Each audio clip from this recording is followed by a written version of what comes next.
Hare Krishna, everyone. Thank you for joining. Thank you, everyone, for joining online. So, I think everybody knows what we are doing today, right? We are doing something very interesting. Hare Krishna, I request all the devotees, please make sure that you are on mute. If you don't have any question to ask, please check yourself once that you are on mute.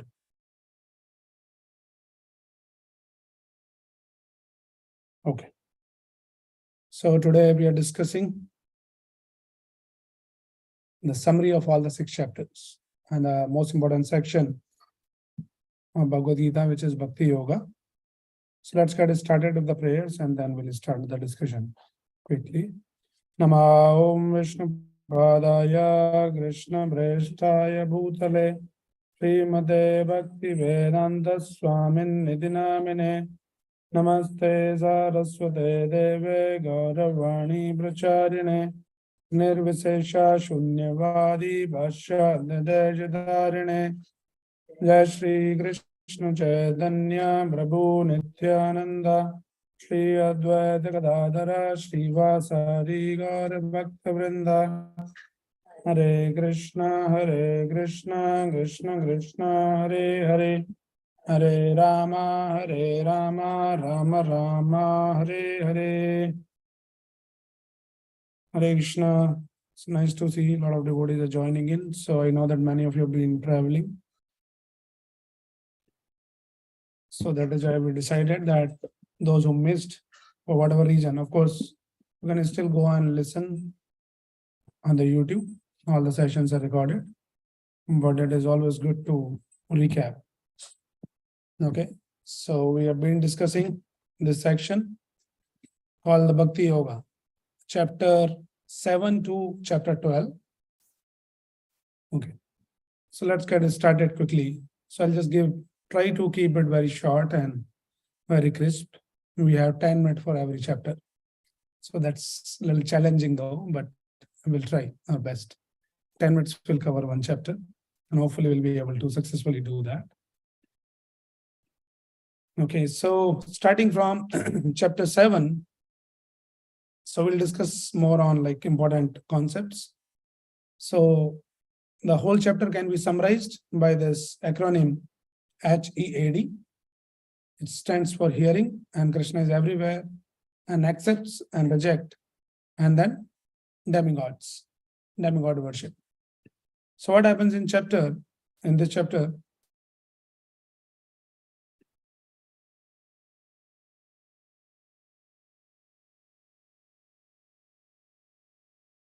Okay, 1 second, let me.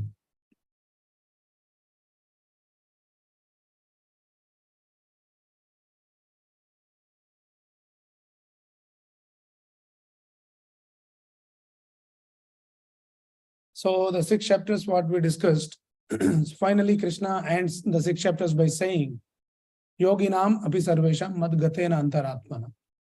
Okay, that's the last verse of the 6th chapter, where Krishna explains that among all kinds of yogis, the Bhakti Yogi who always remembers me in my heart, which basically refers to the Bhakti Yogi, is the topmost yogi. That is where the 6th chapter ends, that Bhakti Yogi is the topmost yogi. And then Krishna explains that how you can always remember Krishna. So that is when the 7th chapter begins. So let us look at this. So to remember Krishna always, then you should know about Krishna. And how do you know about Krishna? You know about Krishna by hearing about Krishna. Right? So H is for hearing. So Krishna says, Maya asaktu manabhartha yogam yunjan madashra. If you want to completely absorb your mind in me, then you should hear more and more about me. So that is how the 2nd chapter begins. And Krishna explains this, that hearing is such an important principle, and Prabhupada quotes the verses from Srimad Bhagwatam, which explains the importance of hearing from the right bona fide source. So hearing, right? We should hear from the right source. And then Krishna says, otherwise this bhakti is very, very rare. Manushyanam shastresu kashit yadati siddhaye. Among thousands and thousands of perfected beings, hardly one who knows me in truth. So bhakti is very rare. So now Krishna started explaining that if you want to think of me, you want to absorb your mind in me, then I'll give you some trigger points. You know that I'm everywhere. So one way of remembering Krishna always is keep chanting Krishna's name. But if we are not on that level, then we should be able to develop the eyes where we can see Krishna everywhere. So Krishna says, now I'll explain about my energies. So two kinds of energies. Bhumira pavanalo vayu kammano buddhirevacha. All this earth, water, fire, air, ether, whatever you see in this material world, it is all my energy. So whenever you see all of those things, you can remember me that it is all Krishna's energy. And also my another superior energy, which is the living entities. Jiva Bhuta Mahabaho. So all the living entities are also my energies. So when you see others also, we can understand that everybody is part and parcel of Krishna. So that is another way to remember Krishna. Always think of Krishna, right? And then Krishna says, ultimately, I am the one who is everywhere. I'm not visible like a thread in a necklace. Matta parartaram nanyat kinchit asti dhananjaya mai sarvamidam protam sutre maniganayava. He says, I'm everywhere, like a thread in the necklace. So though the thread is not seen, but actually that is the principle which is holding the whole design. So when we see the whole design, beautiful world, beautiful creation, we should always remember that Krishna is the thread. So Krishna explains that, and then further he explains that Raso hamap sukontaya pravashmi sasi suryo. That when you drink the water, I am the taste in the water. When you see the sunlight, moonlight, I am actually the sun rays, moon rays. It is coming from me. When you hear the sound Om, that is me. Parusham Rishu, I am the ability in man. So whenever you see any person who is very able, then you can remember that that ability is coming. Bal bal batam chaham, I am the strength of strong. I am the intelligence of intelligent people. I am the prowess of powerful people. So like that, Krishna explains, I am everywhere. Right? So Krishna explains that I am everywhere in this material world, which is working under three modes, but I am not under three modes. I am beyond all of that. So that is 7.13. And now question can be raised that, okay, if Krishna is everywhere, then why people don't see him everywhere? Because they're covered by illusion, Maya Shakti. Krishna says this Maya Shakti is very, very powerful. Devi Esha Gunmai Mam Maya Durathaya. This is my divine energy, very, very powerful and very difficult to overcome, but one who surrenders to me, he can easily overcome the Maya. Very easy. Krishna says, surrender to me and cross over the Maya. But then Krishna explains, not everybody surrender to me. Then he explains 4 kinds of people, those who never surrender to me, and then 4 kinds of people, those who surrender. Right? So we discussed 7.15, that 4 kinds of people, those who never surrender to Krishna, and then 4 kinds of people, 7.16, who surrender to Krishna, Artho, Arthartha, Jigyasu, and Jnana. Somebody is distressed, somebody is in need of something, somebody is very inquisitive, somebody is very knowledgeable, they will surrender to Krishna. See, among all of them, the Jnanis are the best. Because they understand at least one thing, that we should not ask anything material, Artho, Artharthi, like that. They understand that there is something beyond that. They are better. But this process of Jnana is also Bahunam Janmanam Ante Jnanvan Mam Prapadya. Says the Jnani is best, but the process of this Jnani is also after many, many lifetimes, he'll come and he'll surrender to me after understanding Vasudevam Sarvamiti. He will understand that Krishna is the source of everything, and finally he will surrender. So this also is very, very rare. So everybody does not surrender to Krishna, but then there are people, those who surrender to the demigods. Who surrender to the demigods? Krishna explains, Kamastestar Hirtagyana.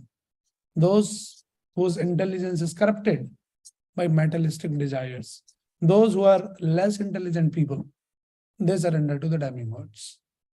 So those who worship the demigods, Devatas, as per Krishna's estimation, they are less intelligent people. Their intelligence is contaminated, corrupted by materialistic desires. And then Krishna says, why they are less intelligent? Because whatever they derive by worshipping the demigods, antavantum palitesham. He says basically their results are temporary. So they are working hard for something to achieve temporary. So that is how the demigod worships are considered less intelligent. And then Krishna says there's another category of worshippers, they are impersonalist. Those who say Krishna, the Supreme means impersonal. They are unintelligent. Demigod worshippers are less intelligent. Impersonalists are Krishna saying they're unintelligent. They're not intelligent only. They're foolish people because they're mistaken Krishna. They're thinking Krishna is not a person, he is some energy, some light, like that. So Krishna condemns those people. Right? And then Krishna says, I keep myself covered from all those people that they cannot see me. I always reserve the right not to expose myself. So yes, those people cannot see, but Krishna can see everything and everyone. Right? So we see here. Okay, so we covered till 7.25. Let me just quickly open the book. I should not be missing some verses. Okay, anybody has any question so far? I'm going too fast. No comment. Why God created Maya is a good question. Okay, so why God created Maya? Because the living entity, when he desired to enjoy independence from Krishna. So Krishna says that you cannot enjoy independence from me unless you are in illusion. So I had to create the illusion for you that, oh yeah, I can enjoy without Krishna. So you have a desire, that desire cannot be fulfilled unless I put you in illusion. So he created that illusory energy. And so that living entity, out of illusion, we think we don't need God. Why God? I am God. I don't need God. So let me enjoy. Desire to enjoy independent from Krishna, even Bhakti and being like Krishna. Krishna can do, but that will be forceful. See, Krishna's relation is not like that boss, like a dictator. Hey, how you can desire like that? I do my magic and then your desire will go out. Then there is no love. It is kind of forceful thing. So love means I want to serve Krishna. I want to be with Krishna. Somebody says, no, I want to be independent. Krishna says, okay, if you desire to be independent, then try. I'll create one illusion for you and I'll create one illusory word for you. Go and enjoy that. And once you get a nice beaten up by Maya, you get your lesson learned, then come back. He said, no, Krishna, I want you. So if you remember earlier, we were talking about the child, he cries from the mother that I also want to have my separate kitchen. The mother gets some toys, vessels and everything. And the child is very happy, enjoying. And when child feel hungry, really the mother. So our situation is like that. We are playing with the toys here. And we think we are enjoying. But when the real hunger will come, we'll say, where is Krishna? So Krishna is waiting for that time. Till the time we are under illusion nicely. So that is why Krishna has created the illusion. Okay. So that is pretty much the 7th chapter. And then Krishna also explains that why in first place we fell off from the spiritual world. So Krishna explained the 2 reasons, Ichha and Dvesha, the desires and the hatred. Dvesh means the enviousness. Because of that, and unless we become completely free from all the sinful activities, tesham tu antagatam bapam jananam punyakaramana. So when we become free from all the sinful activities, we'll go back to Krishna again. Become free from all the enviousness. Right? So that is how it ends. And then towards the end of the 7th chapter, Arjuna asks few more questions. So he asks, Sadi Bhutam, Sadi Devam Mam, Sadi Yagyam Chaye Vidu, Priyana Kale Chapi Mam. So he asks some questions, and that triggers the 8th chapter. So that is the summary of the 7th chapter. And the 8th chapter begins with these doubts, these questions, which he asked towards the end of the 7th chapter. So Arjuna asks again, Kim tad Brahma, Kim Madhyatma, Kim Karma Purushottama, Adi Bhutam cha Kim Proktam, Adi Devam Kim Uchchate. So there are multiple questions have been asked. So few doubts, and then Krishna explains the end of life. What should be our end of life? So everybody is busy with how to live the life. But Krishna is teaching how to live the life. Living versus leaving. So living is important, but even more important is how to live the life. What we should be doing at the time of death. Nobody thinks. Nobody talks all of those things.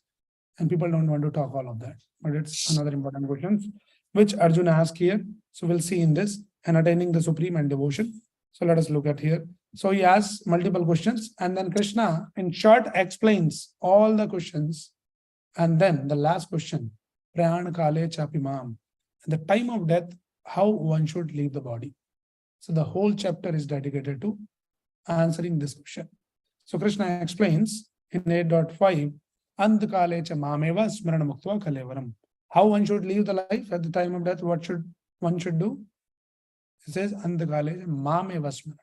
You should be able to remember me. If you remember me, then you come out from this bondage of, this material existence. And the principle is yam yam vapi smarana bhavam tejati ande kalevaram. Krishna explains this is the principles. Whatever state of consciousness you have at the time of death, that state of consciousness, that kind of body you will achieve. So this is a principle. Now, what kind of consciousness we'll have? That depends on what we have practiced throughout the life. If we have practiced thinking about Krishna, worshipping Krishna, remembering Krishna, and all of that, then there is a possibility that we will be able to remember Krishna at the time of death. Antkale cha mameva smaran. And that is the purpose of human form of life, that we can remember the Lord. Ante Narayana Smriti. If you don't remember Krishna at the time of death, you will end up remembering something else. And that will result in creating another body for you. So that is the principle here. Now, question can be, oh, how to remember all the time, keep sitting and remembering Krishna? Krishna says, no, that is not the way. Tasmat sarvesu kalesu mam anusmara yuddhacha. So Krishna is saying, I'm teaching an art, how to remember me. While doing your duties, performing your duties, your responsibilities, tasmat sarvesu kalesu mam anusmara yuddhacha. Keep doing your duties and keep remembering me also. That is an art. So while we are doing our duties, our job, and taking care of so many other things, we should learn, we should parallelly remember Krishna. So that is the way. Krishna is not asking us to give up everything, leave everything, and then just sit and keep chanting. No, that is not practical. So Krishna says, yes, that is possible by abhyas yoga yuktena chetasa na anyagamina. That is possible by abhyas. You have to practice. So that is what is the practice that we do. What is the practice we do?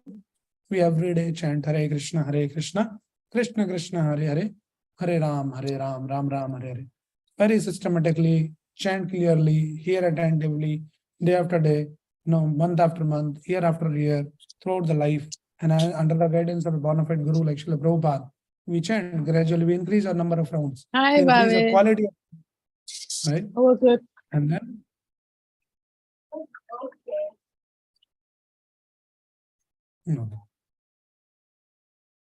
so that is the abhyas. So Krishna is saying, by that kind of abhyas, you will be able to remember me always. Now Krishna also explains that there is another category of people, they are called the Yoga Mishra Bhaktas. So how they will remember? Devotees remember it different versus another category of people, they are called the Yoga Mishra Bhaktas. So Krishna explains, they also remembers me in different features. Kavim Puranam Manushashitaram Anoraniyam Shah Ye Anusmedeha. So they think of my different qualities, different features, and that is how they try to meditate on me. So, but that path is little difficult. So then Krishna says in 8.14, what he says? Tashaham sulabha partha. That, my dear Arjuna, that path of devotional service, path of bhakti is sulabh, very easy path. So instead of, taking up another path, to take the path of devotional service, it's a very, very easiest and very simplest, but very, very profound path. So Krishna is saying, Tashaham sulabha partha ananya cheda satatam, ananya bhakti. So Krishna says you should do the ananya bhakti, no other path. Pure devotional service, unalloyed devotional service. When you take up this path, life becomes very easy. Right?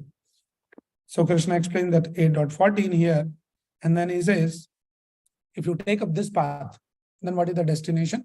So he says, Mamupatyanma dukhalyam ashashvatam nabnuvanti matmana samsiddhim paramam gata. So one who is a devotee, who's taken the path of unalloyed devotional service, then dukhalyam ashashvatam. This material world, which is explained as dukhalyam, mam upetya punarjanma. You never takes birth again in this dukhalyam, in this material world, which is full of miseries. You never takes birth. Otherwise, if you take any other path, and if you reach any other destination, then he says from top to bottom, even you go to even Brahmalok, which is the topmost planet, Brahma Bhuvanan Loka Punar Avrati Varja. Krishna says that even you go to the topmost planet, which is Brahmaloka, you will come back again. So you cannot become free from this cycle of birth and death. unless you take up the path of Ananya Bhakti. Right? And then this Brahmalok has been explained, the time duration of Brahmalok, Brahmaji's time duration, Sahasra Yuga Paryantam. So we discussed in detail. So what is the lifespan of Brahmaji? Anybody remembers? Whose 100 years? 100 year is Brahmaji's 100 year, but it equal to what? 4 billion is 4 billion something. Yeah. So it is some 311 billion years. So that is the lifespan of Brahmaji. But what Krishna is saying, even you go to that planet after 311 years, if you can sustain there, again you will fall back. So one should not even aspire to go there also. What we should aspire? To go to Krishna. And that is only possible by Ananya Bhakti. So that is what is Krishna's conclusion here. And then Krishna explains that the different yogis, their process is different, and they meditate and they wait for the right time, Uttarayan, Dakshinayan, and then all those calculations are given. And in this particular time, in particular Murta, they leave the body and they can go back. But we not to become overwhelmed by all those descriptions, because devotee's path is very, very easy. What devotee has to do is chant Hare Krishna, Krishna Krishna, Hare Hare, Hare Ram, Ram Ram, Hare Hare. By sincerely chanting this Maha Mantra, we can perfect, we can cultivate our consciousness, we can turn our consciousness into Krishna consciousness. And then we can remember Krishna at the time of death, without getting into complexities of all those different paths. Right? So that is what Krishna explains. And towards the end of the 8th chapter, Krishna says that ultimately this path of devotional service, if you take up, then you get the benefit of everything. Vedeshu, Yageshu, Tapeshu, Chave, Daneshu, Yat Pund Phalam Pradishtam, Atyeti Tas Sarvam Idam Viditva, Yogi Param Sthanam, Upati Chadyam. So towards the end of the 8th chapter, Krishna again establishes the supremacy of Bhakti Yoga. Says if you take up this Bhakti Yoga, then Vedeshu, Daneshu, Yageshu, whatever all these results one can get just by doing Bhakti, Krishna's unalloyed devotional service, you'll get the benefit of all those processes. So ultimately, Yogi Paramasthanam Upayati Chadyam. So this Bhakti Yogi is Paramasthanam, the topmost yogi again. So again he gave the conclusion here. See over and over again. In the 6th chapter he already said, Yogi Nam Api Sarvesham Madgatena Antaratmana. Again he is saying that Yogi Paramasthanam Upayati Chadyam. That is Bhakti Yogi, the topmost, to get the benefit of all other processes. Okay. So this is the end of 8th chapter. Any quick question? No question?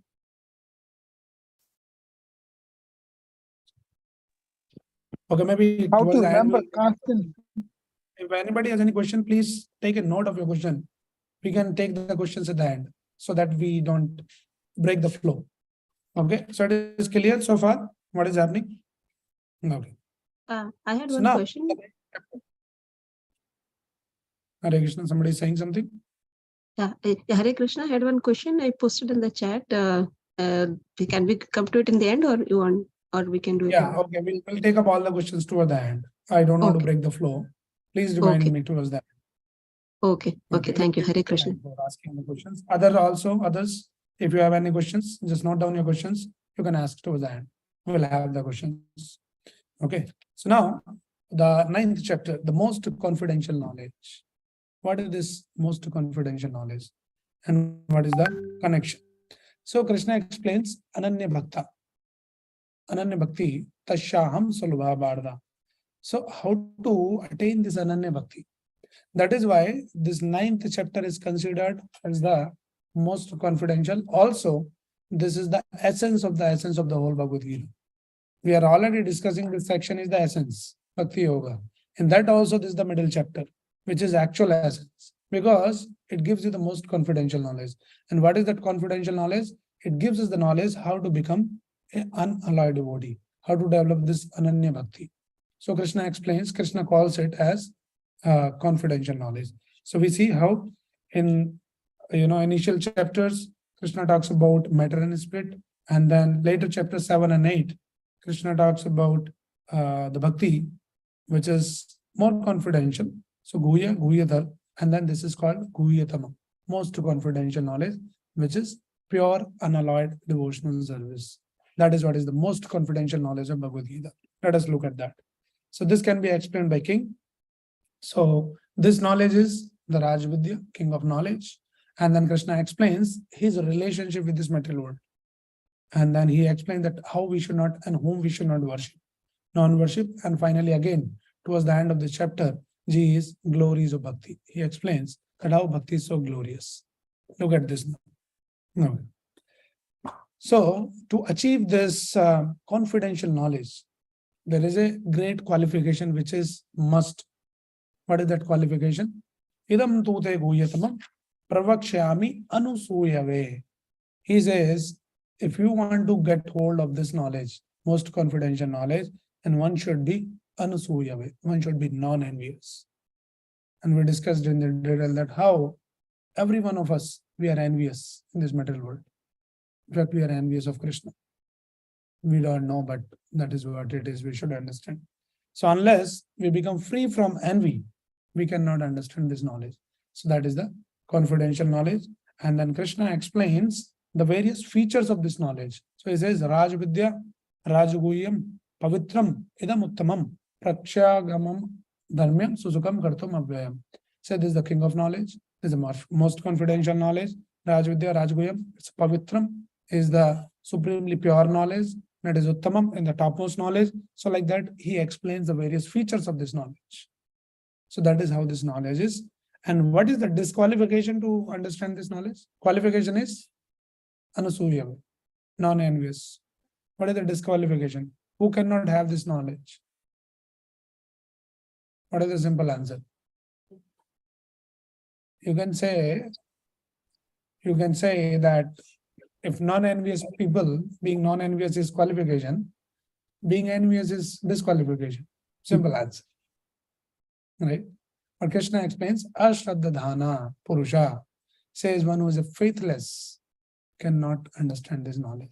So we need the faith.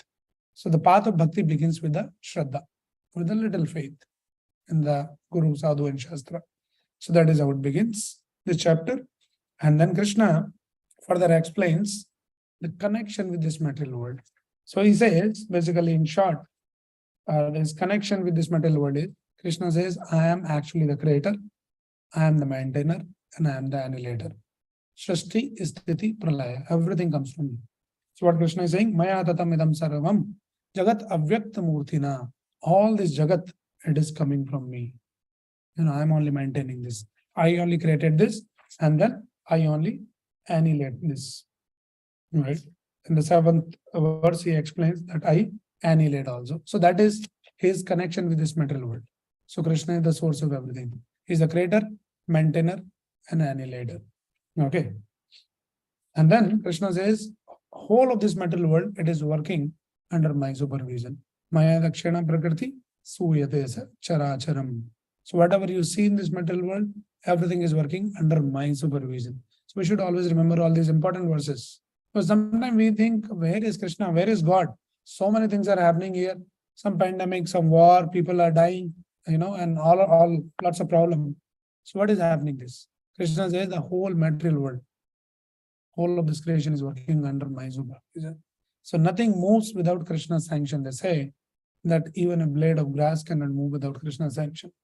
So Krishna is sanctioning everything. So everything works under Krishna's supervision, but foolish people, moodas, avjananti ma mooda manushim tanumashridam. So that those who are foolish, they never understand all of those things. Because they think, manushim tanumashridam, they think I am some ordinary manush, some ordinary person. Param bhavam ajananto, mama bhuta maheshwaram.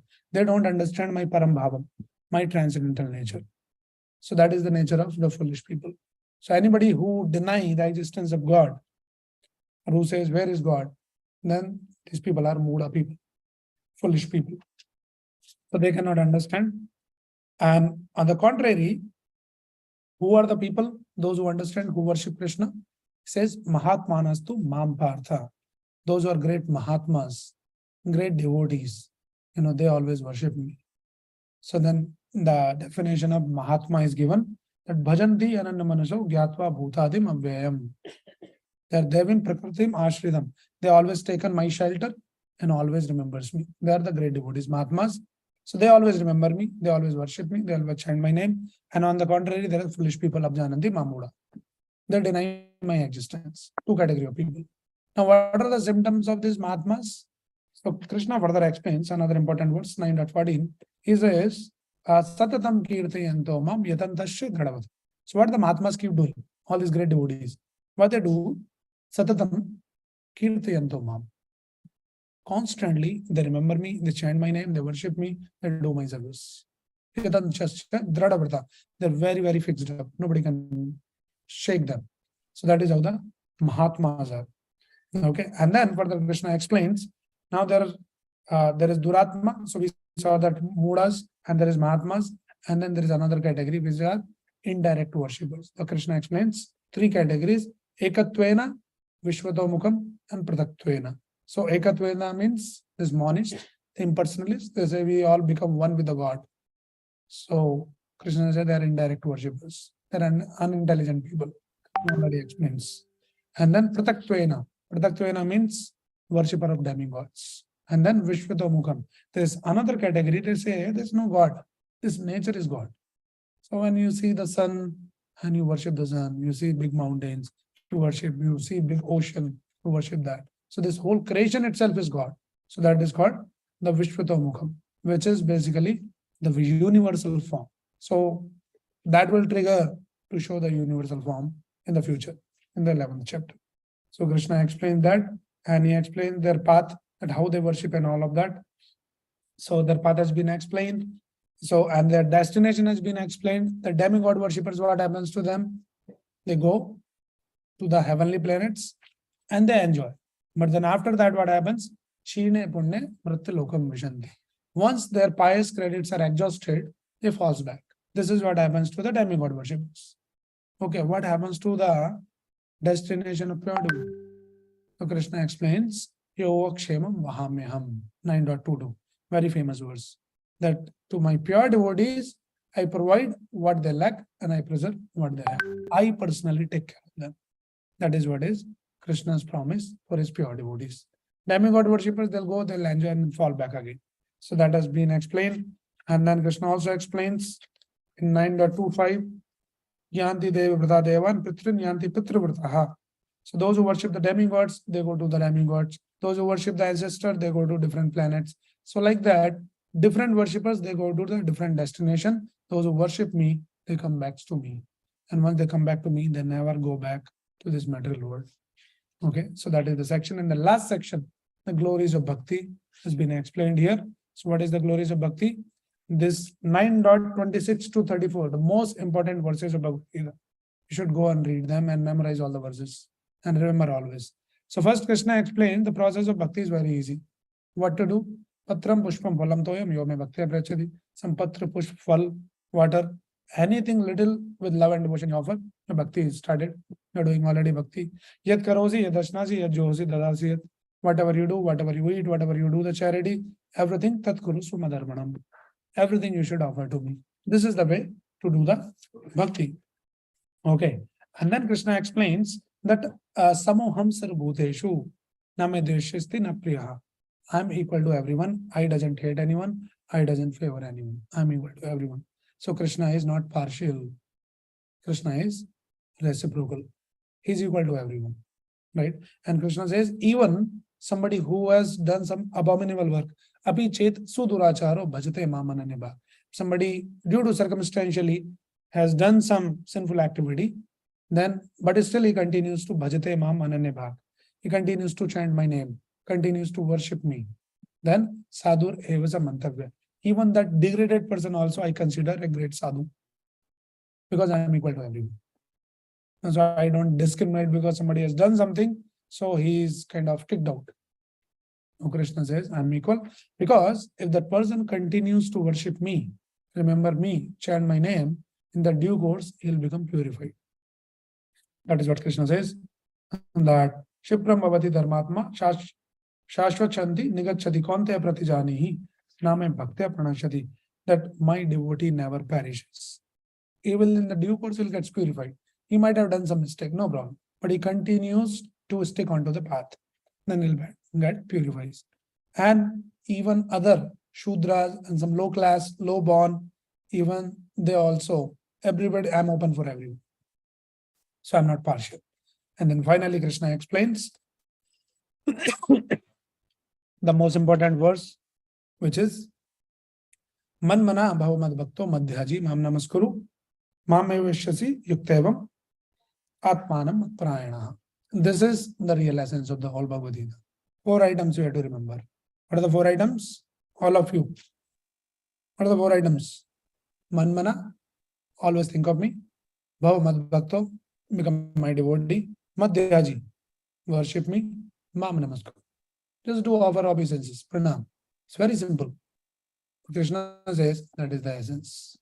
And that is where the whole chapter ends. Now, since Krishna said, always think of me. Now, how to think always Krishna? Always about Krishna. So then Krishna has to say a little more about himself. So that will make us qualified to remember, think of Krishna. So Krishna will give more information about himself, and that is what he will explain the opulence. And whatever you see in this material world, everything which is opulent, which is beautiful, which is magnanimous, everything is actually me. So Krishna explains his opulence. He explains that I am the source of everything. And he explains the Chatur Shloki Bhagavad Gita here. And he said that everywhere it is me, all my opulences. Let us look at this now. The opulences of the Absolute. So Krishna start the chapter. He says, actually, no one knows me. Even the great demigods and big sages, they cannot understand me. It's very difficult to understand Krishna. Okay. And then, Na me vidu surgana prabham na maharsha am adir hidevama. So he said, nobody knows me. Nobody knows me. And then he says, Yo mam ajam anadim cha. But one who knows me, he becomes completely free from all the sins. But how to know Krishna? How to remember him? How to always think about him? Because he said, Manmana, always think of me. So Krishna explained that actually it's very difficult to know me. If you don't know me, then how you'll think of me? But I'll explain a little bit about myself. So I'll explain my opulences. Now Krishna also says that my opulences are unlimited. Not possible to explain all of them, but still I'll explain few of them, the prominent ones. So that is what the chapter is talking about. And before that, Krishna explains the 16 qualities in text number 4 and 5, which is needed to understand Krishna. So you can read all those qualities and we can aspire to develop those qualities. So we discussed that we not to go one by one, but you just take up the process of unalloyed devotion, Ananya Bhakti. Automatically all the good qualities will manifest in us. And that will enable us to know Krishna, so that we'll be able to always think of Krishna, Manmana. Always think of me. So now let us look at this Chatur Shloki Bhagavad Gita. Okay. So Krishna explains 4 items here in 4 slokas, 4 verses. He says, I am the source of everything. Aham sarvasya prabhavo, matta sarvam pravardhate. Remember always, I am the source of everything. Whatever you see, I am the source. Okay. Now he explains the symptoms of his devotees. Machchitta madagata prana bodhiyantasya parasparam. What my devotees they do? Machchitta madagata prana bodhiyantasya parasparam. They always engaged. Their consciousness is always absorbed in thinking and talking about me. Bodhiyantasya parasparam. They don't talk anything except Krishna. That is what a devotee should be doing. That is the symptom of a devotee. Machchitta madagata prana. His life is in me. His chitta, his consciousness is completely in me. Bodhiyantasya parasparam. And by doing that, tushyanti cha ramanti cha. They are completely satisfied. They don't feel the need of anything else of this world. Just by talking about me, thinking about me, they're completely satisfied. Tushyanti cha ramanti cha. And to those devotees, I also reciprocates. How I reciprocates, which is the 10th verse, he says, Tesham satata yuktanam bhajatam priti purvakam. Those who priti purvak with love and devotion engage in my service, dadami buddhi yogam tham. To those people, I give the right intelligence. This is my reciprocation. What kind of intelligence? That intelligence by which by which they comes closer to me. So Krishna also, so when you take one step, Krishna helps you to come closer to Krishna by giving you the right intelligence. Right? And also, he gives you out of his compassion, he says, I destroy with a shining lamp of knowledge the darkness born of ignorance. I completely remove all kinds of ignorance which is compared to the darkness. So that is how Krishna reciprocates. He gives the right intelligence and he removes all ignorance by giving us the right knowledge. So this is called the Chatur Shloki, Bhagavad Gita 10.8 to 10.11. And then immediate after that, Arjuna says, yes, my dear Krishna, I accept you as the Supreme Personality of Godhead. Param Purusham Param Dhamam Pavitram Paramam Bhavam. I accept you as the Supreme. Your abode is supreme, but supremely pure. So immediately, Arjuna accepts Krishna's supremacy here. And he says, it's not like I am your friend, so I am just, doing some buttering. That is not the idea. He says, even in the past, the great sages, and he mentioned the name, that Asito, Devalo, Vyaso, all these great sages have accepted your supremacy. And that is what is my conclusion also. Aribol, can you close the door? It's closed. Close something else then. Okay, sorry. I don't mean to distract you. Okay. So Arjuna accepts Krishna's supremacy, and then he requests him that please guide me. How can I think of you constantly? Again, he's reminding Krishna. Please tell me that how can I mana? You told me that always think how to think of. And he says, okay, now I have to tell how to think. So that is when Krishna started explaining his opulences. So from 19 to 42, Krishna explains all his opulences, which is so many, like around more than 80 we discussed. So we don't have the time to go through all of that. But anything you see in this material world which is opulent, which is beautiful, which is magnanimous, Krishna says everything is me. Even the great demigods, the great sages, the great mountains, and anything great in this material world, Krishna says that everything is actually me. And then finally, Krishna concludes that 10.41. He says, Yad yad vibhuti masattvam Shrimad urjitam evava tat eva avagachatvam mam tejo amshushambhavam. Says that know that all beautiful, glorious, and mighty creations spring from but spark of my splendor. So whatever I explained, all of those details, it is not my opulence. It is just a spark of my splendor. It's just one drop of my opulence. Because my opulences are unlimited. I cannot explain them in full. So what I told you is just a spark. So there's no need. Everything actually is sustained by me. That is what he concludes, that there's no need of this detailed knowledge, because with a single fragment of myself, I pervade and support this entire universe. Krishna says, I am supporting this entire universe. So immediately, Arjuna catches. So you are supporting the whole universe. Everything is you in the universe. I want to see your universal form. And earlier also he explained, Vishwato Mukham. So all piled up. So now I want to see. But Prabhupada explains that why. That is what is the trigger of the 11th chapter, the universal form. But why Arjuna want to see Krishna's universal form? Why is interested in universal form? So there are 4 reasons has been explained here. So he says, number 1, that to convince others. To convince others that Krishna is not some ordinary person. Krishna is the supreme. He is the source of everything. The whole universe is Krishna, emanating from Krishna. Okay, and then to establish Krishna's position, and also to avoid imposters. In the future, somebody comes and claims that, oh, I am God.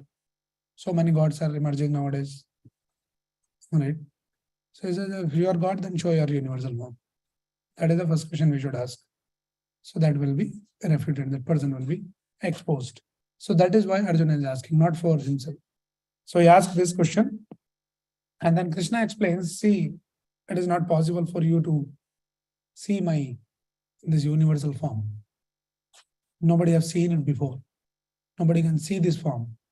So I'll give you the divine vision. So Krishna gives him the divine vision.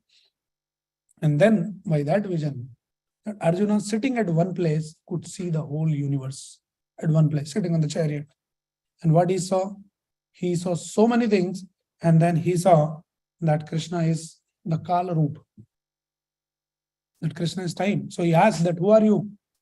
He got completely bewildered. Arjuna got bewildered. Says, who are you? So two questions he asked actually. That who are you, Krishna? And what is your mission? And Krishna says, that time I am the Kal. And what is my mission? This, I come in the form of Kal, and then I destroy everything except you Pandavas. That is what is my mission. I'll destroy everything. Right. And then Arjuna practically he could see in that universal form, that in the mouth of universal form, everyone was just going inside and they're crushed into powder. He could see there. So the analogy is given, two analogies, like the rivers are entering into the ocean. Everything is entering into Krishna's mouth, that universal form, and like a moth enters into the fire. So these are the analogies. So when Arjuna saw this Kala Roop, it was very, very scary, and Arjuna got scared. Said, no, I don't want to see this. Too scary. So then again, his whole mood changes. He was fearful. So then he says that I want to see your 400 form. Can you please go back to your 400 form? And then he says, no, actually not 400 form, but I want to see your most beautiful form, which is Saumya Vapu, which is Sham Sundar Roop, 200 form, 2-armed form. So then Krishna again turned himself into the 200 form. And so before that, actually, Arjuna was scared, and then he started praying to Krishna, and then he prays. So first he glorifies Krishna, and then he pay obeisances from all sides to Krishna, and then he begs forgiveness from Krishna, and then he requests, please show me your 200 form. And then finally, Krishna goes back to the 200 form, Saumya Vapu, which is Manusham Rupam, has been explained as Krishna's form like a Manush, like an ordinary person, but it is a transcendental form. And that is the most attractive form of Krishna. So then Krishna showed that. And then this chapter ends with a very, very important verse. Mat karmakrit, mat paramo, mat bhakta sangha varjita, nirvair sarva bhuteshu, yese mameti pandava. So Prabhupada explains this verse as the essence of Bhagwad Gita. What is that? What we should do is, he says, mat karmakrit, mat paramo. Work for me, make me the goal of your life. Mad Bhakta, become my devotee. And Sangha Varjita, just be away from all the bad association. Nirvair sarva bhuteshu. You should be free from all the enviousness, from all the living entity. So Prabhupada has given a long purport, 11.55. Please mark it, read it again and again, multiple times. Prabhupada call it the essence of the Bhagavad Gita, this verse. So like that. Okay. So that is where the 11th chapter ends. And then the last chapter, which is the devotional service, actual devotional service. So what is the devotional service? Arjuna started asking another question, another very, very important question. Again, not for his doubt, but for the people in general. So what he asked? Evam satata yuktaye bhakta swam paryupasate echapi aksharam avyaktam tesham ke yoga vittamam. Which is the better? Worshipping you as a person, your personal form, or impersonal form? And immediately Krishna says, Maya Veshamano Mam Nitya Yukta Upasate Shraddhaya Paryopetas Teme Yukta Tamamata. One who is my devotee, Maya Veshamano Mam, whose mind is absorbed in me, basically is referring to the personal worship of the Lord, worship of the personal form of the Lord, says he is the better. Though the impersonalist also attain the same goal, same destination, but klesho adhikatarastesham avyakta asakta chedasam. But those who are worshippers of impersonalism, then their path is very troublesome and it is very miserable, very difficult and very troublesome. So that is what Krishna explains, that those who worship me personally as Krishna Sham Sundar Roop, they are topmost, and that path is the best path. The other path is very, very difficult and very troublesome. And when Krishna explains what is that path, so not possible.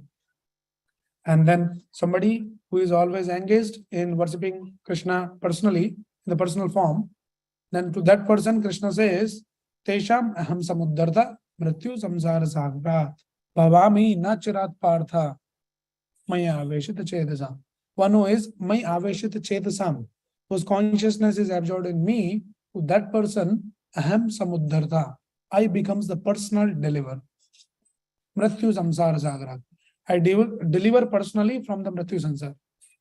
So one path is you keep doing all the austerity, working hard, troublesome path, difficult path, and you don't know what will happen in the end. Krishna says you take the path of bhakti. And then what happens? The path of bhakti, I personally comes and delivers you. So Krishna explains that. Look at this. So now Krishna is giving multiple options, a series of verses. So Krishna says the topmost is Maya Avesha, Mayeva Manadasva, May Buddhim Nivesha. So your buddhi, your man should be completely absorbed in me. Nivasishyasi Mayeva Ata Urdhvam Samshaya. Then you'll come back to me. That is the topmost path of devotion. And always completely absorbed in Krishna. If you cannot practice this, if you cannot do this, then what to do? Then he explains Abhyasa Yogena Tado. If you cannot always absorb your consciousness, your mind in me, then you do the practice. Abhyasa. Practice of sadhana bhakti. Somebody says, no, I cannot do the sadhana bhakti also. What is the hope for me? Then Krishna explains that next item is work for Krishna. You cannot do sadhana, work for Krishna. So there's a lot of work. Come to the temple, there's a lot of service opportunities. Do some work for Krishna. So many things. Use your skills, your abilities, and in so many ways, you can do some work for Krishna, and gradually you will advance. Somebody says, no, I cannot work also for Krishna. Say, no problem, do your work. But offer the result in the service of Krishna. Something you should do. No? You cannot do the topmost, do the abhyas. You cannot do abhyas, do work for me. You cannot work for me, work for yourself. Give the result, offer that result, some portion of that result. If not the full result, some portion of that result you should offer in my service. 50%. Ideally, Acharya says that one should offer the 50% of his whatever he earns. Says, brother, this is too much.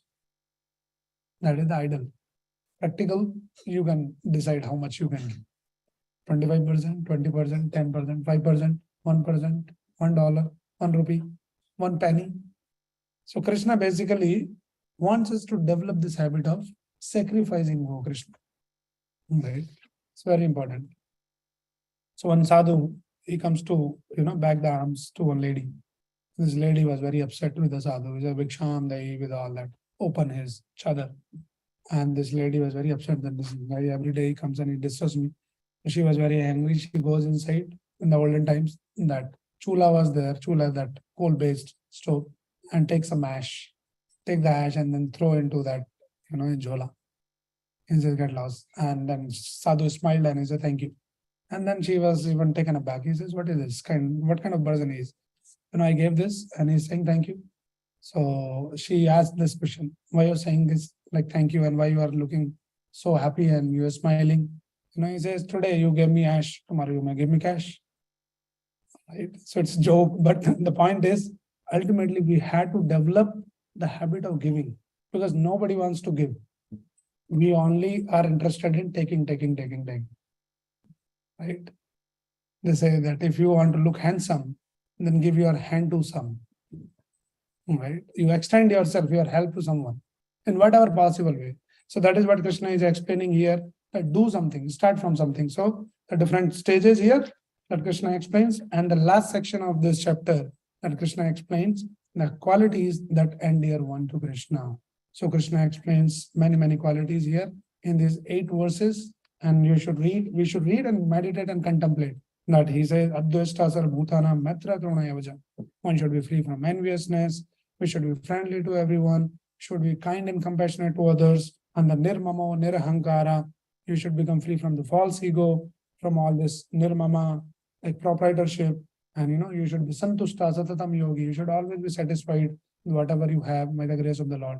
So like that various qualities he explains, and then in other words, Yasman no dijate loko, lokan no dijate chaha, harsha marsha bhayadvegir, mukto ya sacha me priyaha.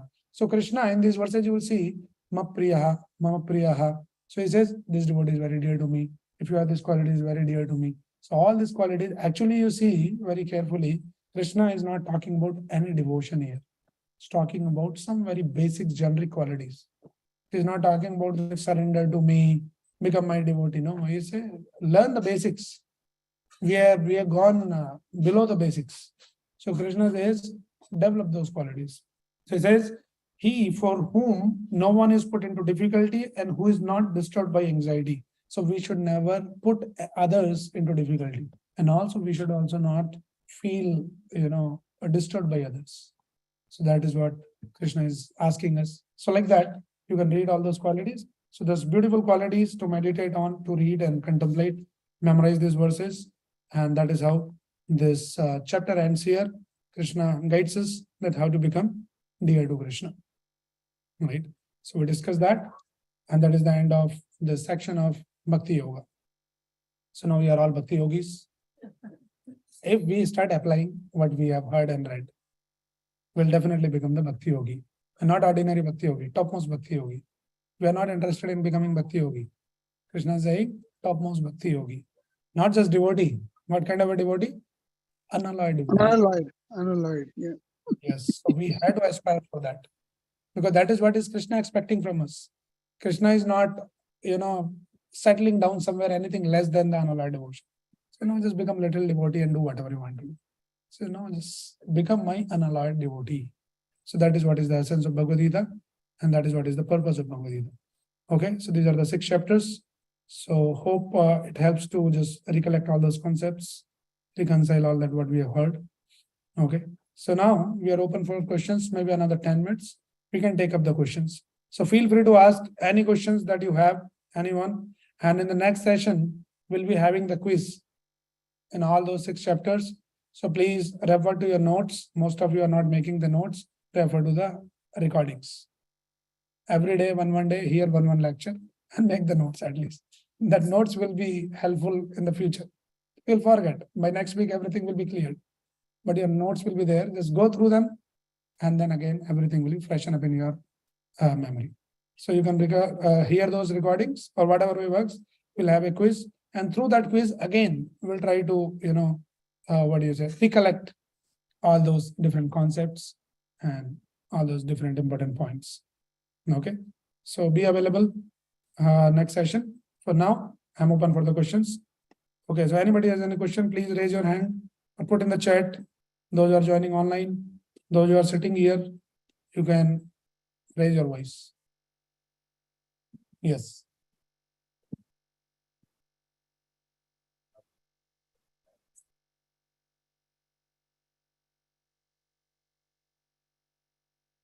Krishna will give whatever is needed for you, provided it should not take you away from Krishna.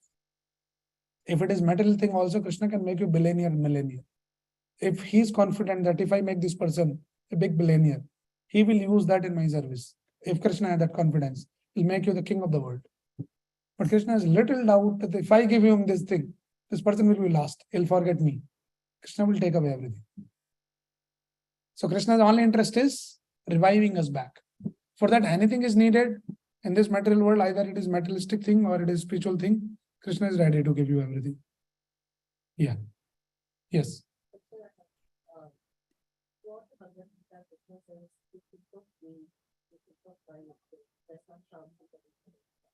And I think somewhere else my Rupa is also there in all the sadhus and the saints as well. They are my forms as well. So when he says that, does it mean that we have to worship him the way he is, or we can worship the saints also? Okay, it's a good question. So the question is, Krishna is saying, think of me all the time. Now Krishna says, my devotees are also very dear to me. One should worship. So whether we should worship Krishna directly or we should worship Krishna's devotee or sadhus and all of that. So we should understand that, when you talk about that, worshipping a person, then worshipping means complete worship. So you say, shall I worship the hand of the person or leg of the person or head of the person? Person means it includes everything. So Krishna's devotees are always, in Krishna. So when you say that I'm worshipping Krishna, means the devotees and all the sadhus, the pure devotees, they're already included in Krishna. They're not in, what do you say? They're always in connection with Krishna. So it automatically involves everyone. But we don't dilute Krishna's worship to, okay, let me worship some sadhu, that is equal to Krishna's worship. No, that is not the understanding. You worship Krishna, also Krishna's devotees you respect. Krishna's pure devotees. And of course, in general, all the devotees. And for that matter, Krishna says actually we should respect everyone. So they are not two equal things, but they are not disconnected things also. So one should not say, oh, I am worshipping some sadhu. So this is all equal to worshipping Krishna. Or I am meditating on some sadhu, some Guruji. So it is equal to meditating on Krishna. No, it's not like that.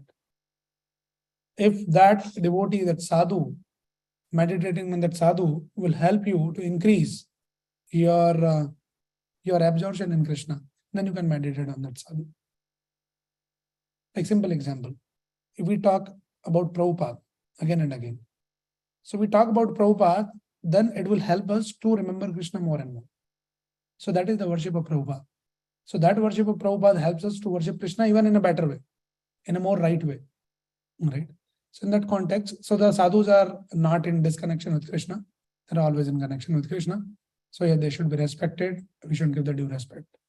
But again, we should not dilute worshipping Krishna versus I'm worshipping some sadhu. Right? They all come together. And that answers your question? Okay. Any other question? Okay, so somebody asked the question here. What exactly is meant by demigod? Demigod means the devatas. So we have in our scriptures, in our Vedic system, there's 330 million different kinds of devatas has been explained. They are different in charge of different departments in the universal affair. Right? So they're all devotees of the Lord. They're empowered devotees of the Lord, and they're given the different services to take care of this universal affair. So the devatas are called the demigods. Then another question, is the previous picture slide at the start of chapter 8, what is being depicted? Okay, now I don't remember what was that picture. Okay. Any other question?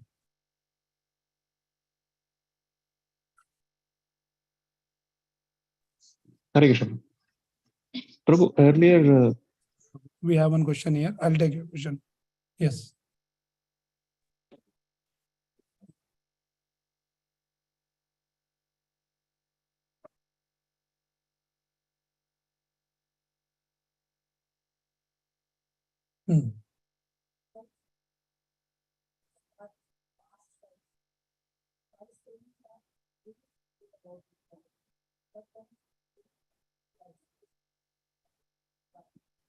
How to develop the qualities?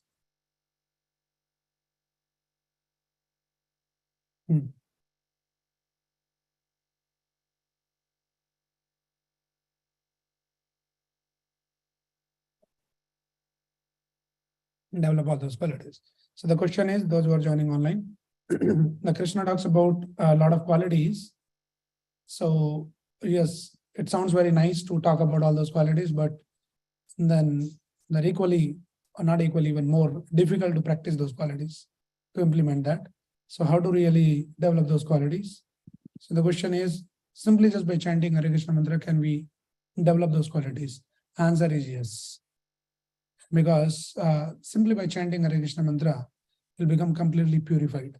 If we chant under the guidance of a bona fide guru, sincerely, with best of our efforts, best of our ability, as the way that we are expected to chant, if we do that, then all our contamination will go away.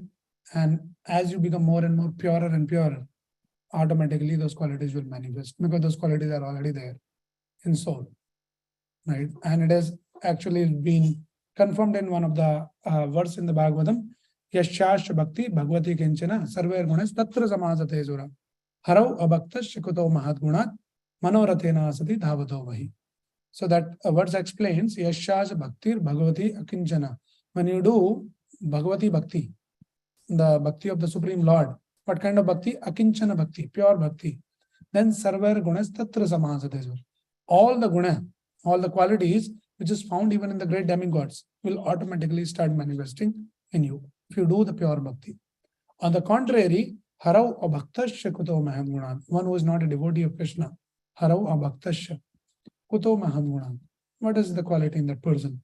Because that person is simply manorathena asati dhavato, is sitting on the chariot of mind, and that mind is directing the person. He's driven by his own contaminated mind. So that person cannot have any bhakti, any good quality. But a devotee automatically will develop quality. Now you can ask the question, but Prabhuji, we have been chanting for so many years. We have seen some devotees who has been chanting for many, many years. But I saw other day, he was also angry. He also got upset. So those devotees are also not, this quality is not being developed. Yes, everything takes time. It's not the problem with the process. The process is very slow. Slowly it will come. The problem is we are not utilizing, or we are not practicing that process perfectly because of whatever our limitations are or interest. We chant somehow and mind somewhere else. Chanting is going here.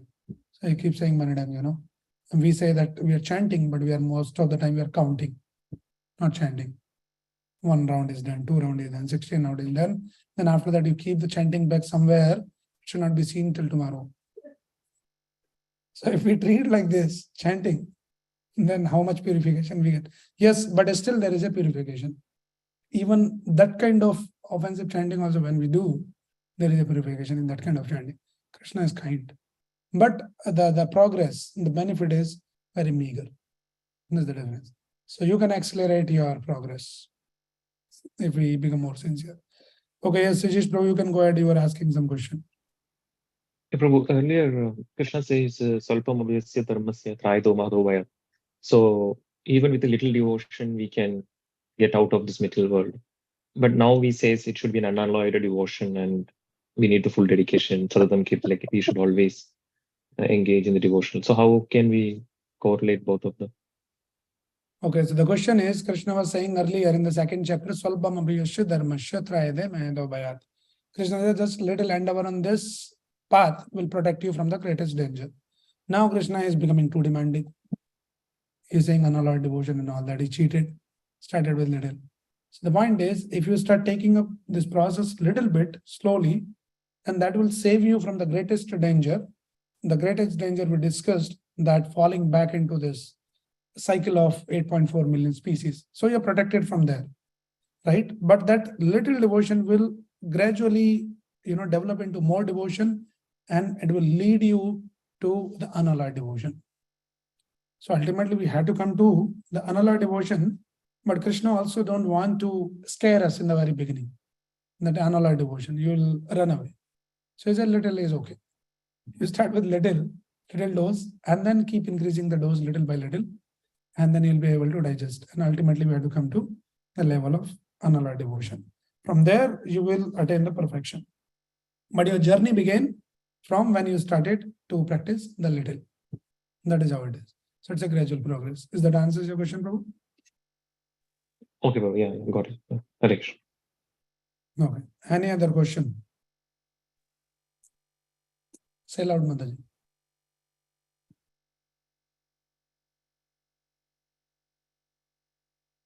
Okay, so question is why we need to observe Ekadashi on the day of Ekadashi. So you want to do some other day? Okay, so yeah, there's a long story. Maybe some other time we'll discuss that, which is out of context of today's discussion. But yeah, Ekadashi, in short, is also the another name of Ekadashi is called the Madhav Tithi. It is very dear to Krishna. So on that day we observe the Ekadashi, we fast. And then we discussed about the fasting, right? Fasting is not a starving. Fasting is called Upavas. Vas means to stay. So Up means close. So Upavas means stay close to Krishna. So the fasting is not about just starving yourself and keep thinking of when I'll get. That is not fasting. But you should think more about when I'll get Krishna. How I'll get Krishna. That is what is the fasting. So the idea is to intensify your devotion, your remembrance, your absorption. So you cut off, you reduce your bodily needs, cooking, eating, and all of that, so that you get more time to think of Krishna, to absorb yourself in Krishna. So ultimately, the idea of doing that Ekadashi is to help us to become a more devoted to Krishna. And that day is chosen because this is very dear to Krishna. And there's a long story that we'll discuss in some other occasion. Okay, any other question? Last question. Hare Krishna. I had asked in the chat. So, who is an impersonalist? Can you just explain that a bit? Like, did not get that word a bit on what exactly is the meaning of impersonalist? Okay, so you're saying who is impersonalist? Yeah. That's Basically, we discussed in the past. I'm not sure if whether you attended the previous sessions. You can go and check, maybe check the recording of the 12th chapter. You will get a little more idea. But impersonalist is basically, there are two kinds of people, two categories of people. So one who believes in the personal form of the Lord, that God, the Lord, the Bhagwan is like a person, and not ordinary person, but transcendental person. There is another category of people, they say the God doesn't have any form. God is Nirakar. So this impersonalist means the Nirakar. They believe in the Nirakar. Means they say that God doesn't have any form. If God has a form, then God is also limited. So the form limits the God. That is their understanding. So we discussed and refuted all these kind of arguments in the 12th chapter. So you can please check that recording and listen, and you will get more idea. Still you have more questions, you can come back and ask the question. Okay, Mataji? yes. Thank you, Hare Krishna. Hare Krishna. Okay, so I know that people might have more questions, but we are running short of time now. So we'll just quickly chant one round of Hare Krishna mantra together. And if you have more questions, you can send me the message personally, or we can take up in some other occasion, or maybe in the next session. So let us chant one round of Hare Krishna mantra together. Please repeat after me. Jai Shri Krishna Chaitanya. Jai Shri Krishna Chaitanya Prabhu Nityananda Shri Advaita Gadadhara Shri Advaita Gadadhara Sadivar Bhakta Vrinda. Shri Hare Krishna Krishna Krishna Hare Hare Hare Ram Ram Ram Ram Hare Hare Hare Krishna Krishna Krishna Hare Hare Hare Ram Hare